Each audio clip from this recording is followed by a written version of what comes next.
Now we're getting down to your internship. Is it remote or in person? What's the start date? Now here we have this option to select, and that's going to bring up a calendar. Now please keep in mind that this approval could take up to a week or so. So we don't want to be starting this the same day. I'm starting this on the 15th. I'm going to say this internship starts on the 25th. This gives me a chance to mention a couple of other things about start dates. You really shouldn't start your internship until it's been approved. There are a few reasons for that. One, we'd hate to see you start an internship and then find out it doesn't meet department requirements and you need to quit. That would be uncomfortable for you and maybe annoying to the employer. So if you've already planned on a start date, maybe call them back and say, hey, I just found out I need to apply for credit. It may be up to a week. Sometimes it only takes a few days. The other thing is if you started this internship a month or two ago, most departments won't give you credit for past work. So make sure you're doing this before you start your internship.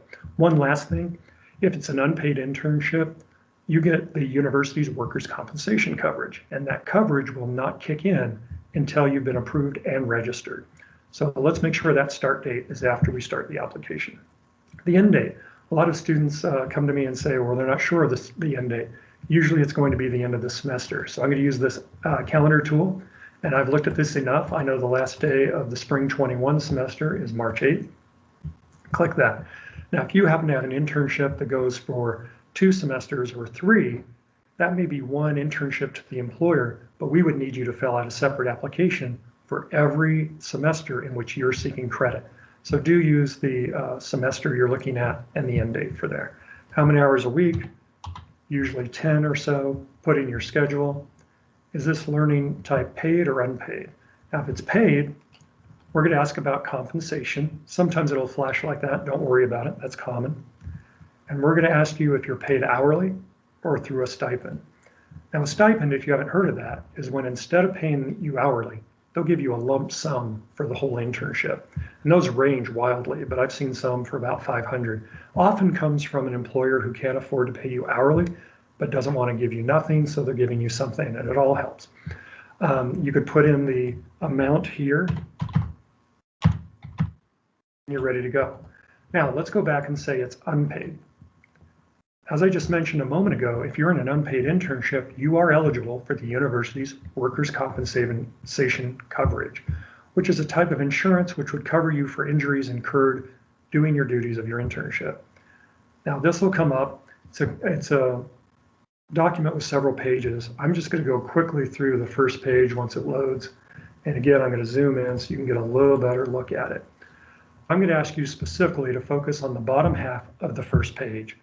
We worked with HR to put together a quick guide of what to do should you be injured in the course of your internship.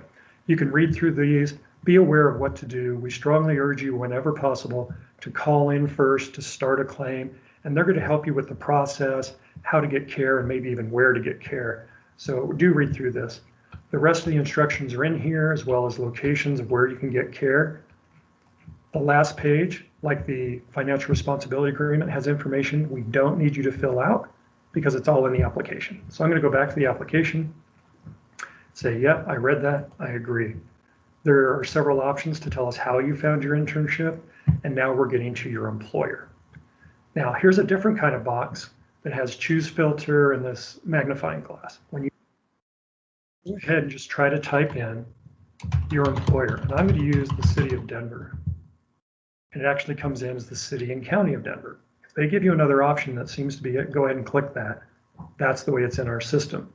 Now, we don't know why and we can't fix it, but this jumps you back to the top of your application. No problem, you didn't lose any work. Just scroll back down to where we were. Now, we're going to ask you if you found that employer in the system. In this case, I'll say yes.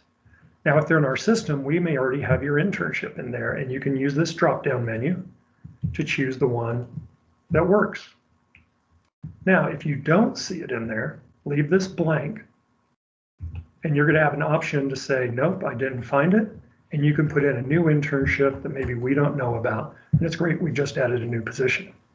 Now let's go back and talk about what happens if your employer isn't in our system.